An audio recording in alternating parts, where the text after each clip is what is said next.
Ribosome को सर्वप्रथम जंतु कोशिका में इलेक्ट्रॉन माइक्रोस्कोप के द्वारा एक क्लॉडे ने खोज किया था और इसका नाम उसने माइक्रोसोम रखा था। एक क्लॉडे ने यह कार्य किया था। सन 1943 में यह काम किया था, माइक्रोसोम की खोज की थी, जिसे बाद में कोशिका से विलगित करने का काम पैलाडे ने 1955 में किया था, जिसके लिए इसे 1974 में नोबेल पुरस्कार भी प्राप्त हुआ था। इसने जब कोशिका से राइबोसोम को बाहर निकाला तो उसने पाया कि इसमें आरएनए प्रचुर मात्रा में पाया जाता है। तो माइक्रोसोम का नाम आरएनए की ज़्यादा मात्रा में उपस्थिति होने के कारण माइक्रोसोम को पैलाडे ने जो नाम दिया वह राइबोसोम हुआ, जो इसका प्रचलित नाम है।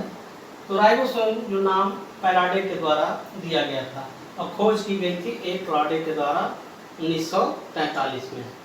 अब इसका डिस्ट्रीब्यूशन देखें कि राइबोसोम कहाँ कहाँ मिलता है।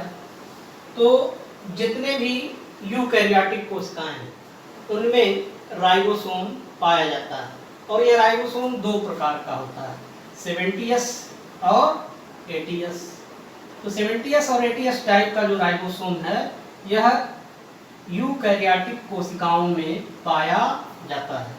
जो 70S राइबोसोम होता है वो यूकैरियोटिक कोशिकाओं के माइटोकॉन्ड्रिया और राइबोसोम में पाया जाता है, जबकि जो 80S वाला राइबोसोम होता है यह यूकैरियोटिक कोशिकाओं में रफ वॉल एंडोप्लाज्मिक रेटिकुलम की सतह से जो है लगा हुआ होता है। प्रोकैरियोटिक कोशिकाओं में सिर्फ 70S प्रकार का राइबोसोम होता है, जो उनके कोशिका द्रव्य में जो है फ्री स्कैटर्ड होता है, मुक्त रूप से वितरित होता है। अब आइए इसकी संरचना के बारे में हम जानकारी प्राप्त करें, इसका क्या स्ट्रक्चर है।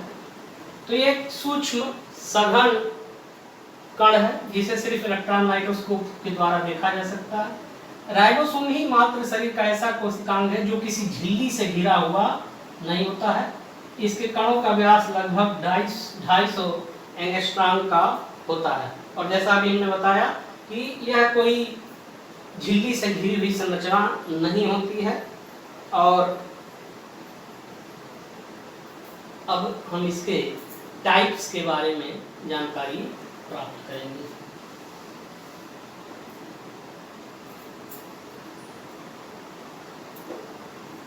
तो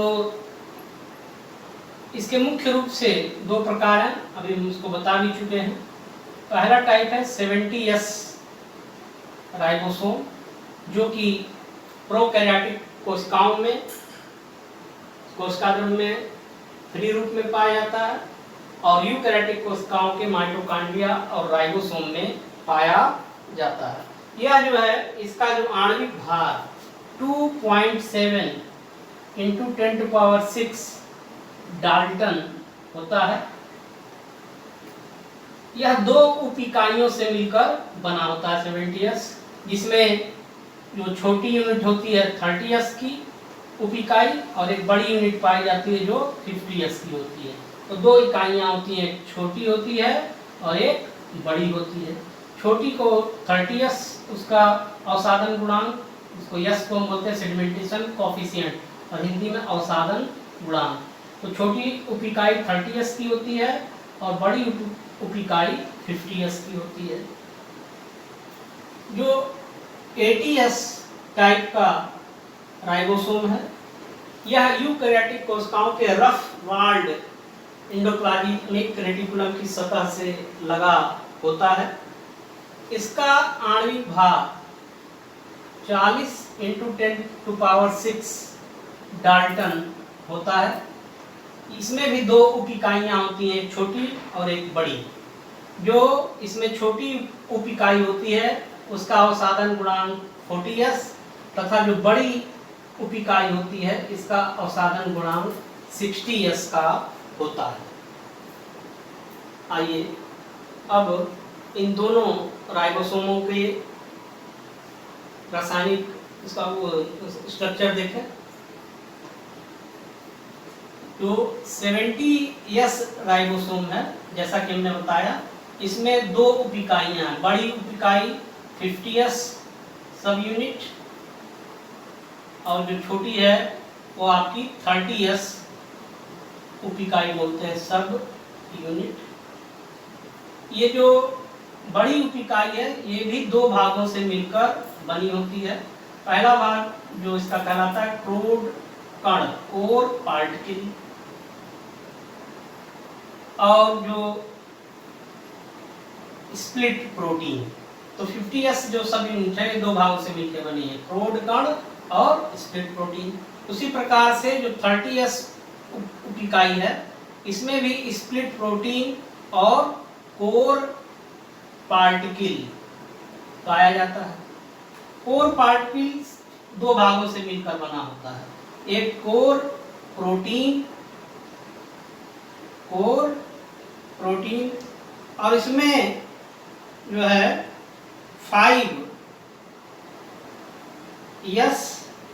तथा 23s टाइप का अवसादन गुणांक का rRNA पाया जाता है। तो कोर पार्टिकल जो बड़ी उपिकाई है 50s की, इसके कोर पार्टिकल में 5s rRNA और 23s rRNA पाया जाता है। जो इसकी छोटी उपिकाई है जो 30s की होती है, इसके क्रोड कण में 16s का अवसादन गुणांक का rRNA पाया जाता है और इसमें भी कोर प्रोटीन पाई जाती है। तो ये 70s राइबोसोम की संरचना हो गई कि रासायनिक उसका विश्लेषण है, इसमें ये चीजें पाई जाती हैं। अब 80s वाले को हम देख लें। 80s में जो बड़ी इकाई उपिकाई होती है उसका अवसादन गुणांक 60s सब यूनिट इसमें है, और जो छोटी वाली होती है उपिकाई वो 40s सब यूनिट कहलाती है। जो 60s सब यूनिट है ये दो भागों से मिलकर बनी होती है, कोर पार्टिकल और स्प्लिट प्रोटीन। स्प्लिट प्रोटीन को हम शार्ट में SP लिखते हैं। और जो छोटी इसकी उपिकाई है 40s सब यूनिट, इसमें भी दो भाग होते हैं, स्प्लिट प्रोटीन और कोर पार्टिकल।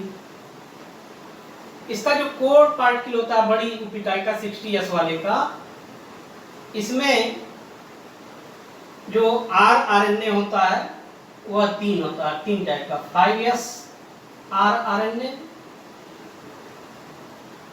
5.8s rRNA और 28s rRNA, और यहाँ पर कोर प्रोटीन भी होती है। ये जो छोटी उपिकाई है 40s सब यूनिट, इसके क्रोड कण के भी दो भाग होते हैं। एक जो इसमें 18s rRNA पाया जाता है और यहाँ पर कोर प्रोटीन होता है। तो ये 70s राइबोसोम और 80s राइबोसोम का ये डिटेल था। अब हम देखें कि क्या इसका रासायनिक विश्लेषण है 70s राइबोसोम का। तो इसमें 60 से 64% rRNA होता है, राइबोसोमल RNA, और इसका प्रोटीन कंटेंट जो होता है वो 32 से लेकर 37% इसमें जो है प्रोटीन पाई जाती है। जो 80s प्रकार का राइबोसोम है इसमें जो है 40 से लेकर 44% तक इसमें rRNA होता है, और इसमें 56 से लेकर 60% तक प्रोटीन होती है। तो ये 70S और 80S प्रकार के राइबोसोम का डिटेल था। ये जो राइबोसोम की छोटी और बड़ी उप इकाइयां होती हैं, इनके आपस में जुड़ने के लिए मैग्नीशियम आयन की सांद्रता आवश्यक होती है। देखें आप, मान लें ये छोटी उप इकाई है और यह बड़ी उप इकाई है, तो ये छोटी और बड़ी उप इकाई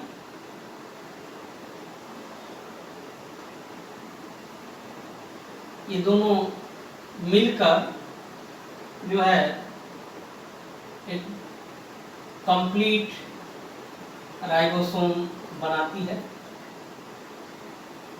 जब मैग्नीशियम आयन की सांद्रता 0.001 मोलर होती है, तो छोटी और बड़ी उप इकाई मिलकर कंप्लीट राइबोसोम का निर्माण होता है। जब इसको हम यहाँ लिखते हैं, मैग्नीशियम आयन का कंसंट्रेशन जब कितना हो, बराबर हो 0.001 मोलर, तब ये स्मॉलर सब यूनिट और लार्जर सब यूनिट आपस में जुड़कर कंप्लीट राइबोसोम का निर्माण करती है। लेकिन जब ये सांद्रता कम हो जाती है 0.001 मोलर से, तो ये जो राइबोसोम अपनी उप इकाइयों में टूट जाता है।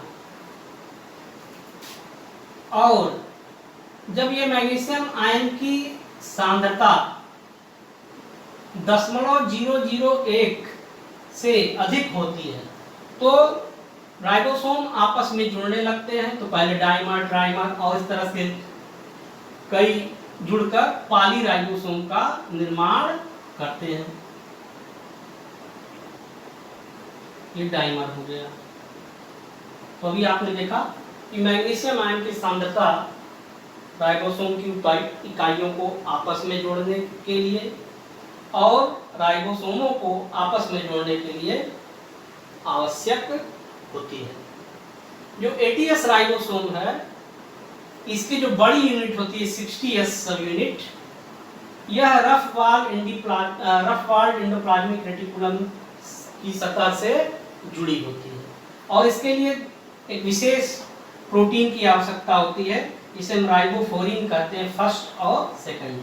राइबोफोरिन फर्स्ट सेकंड जो प्रोटीन की उपस्थिति में 80S जो राइबोसोम है, वह जो है रफ वॉल्ड एंडोप्लाज्मिक रेटिकुलम की सतह से जुड़ता है। आइए अब राइबोसोम के कार्यों के बारे में हम जानकारी प्राप्त करें। तो राइबोसोम का जो सबसे प्रमुख कार्य है, प्रोटीन संश्लेषण में सहायता प्रदान करना। इसके फंक्शंस के बारे में हम कह सकते हैं कि ribosome is a stage where the drama of protein synthesis takes place. Ribosome वह कोशिकांग है जहां पर प्रोटीन संश्लेषण की घटना संपादित होती है। ये राइबोसोम है, ये mRNA है, मैसेंजर आरएनए। मैसेंजर आरएनए पर कोडान्स पाए जाते हैं।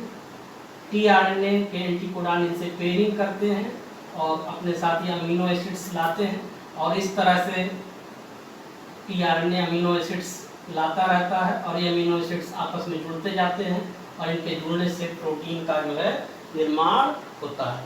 तो राइबोसोम का प्रमुख कार्य प्रोटीन संश्लेषण करने का होता है। तो आज के वर्चुअल क्लास में आपने एंडोप्लाज्मिक रेटिकुलम, उसके बाद आपने लाइसोसोम और फिर राइबोसोम का अध्ययन किया।